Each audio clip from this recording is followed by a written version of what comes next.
वो क्या है जो इस्तेमाल करने के बाद भी आपके पास पूरा रह जाता है? सही जवाब है ऑक्सीजन। वो कौन सा फल है जो मीठा तो बहुत है लेकिन बाजारों में नहीं मिलता? सही जवाब है सबर का फल। वो क्या है जो सदियों से मौजूद है लेकिन उसकी उम्र 1 माह से ज्यादा नहीं? सही जवाब है चांद। ये 4 नुक्ते हैं लेकिन हकीकत में 8 नुक्ते हैं, बताएं कैसे?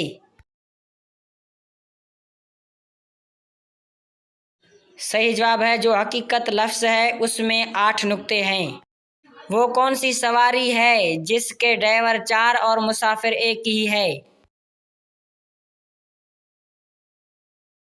सही जवाब है जनाजे की चारपाई। मज़ीद वीडियो देखने के लिए हमारे यूट्यूब चैनल को सब्सक्राइब करें, बेल बटन पर क्लिक करें जैसी हमारी नई आने वाली वीडियो आप तक पहुंच सके। शुक्रिया।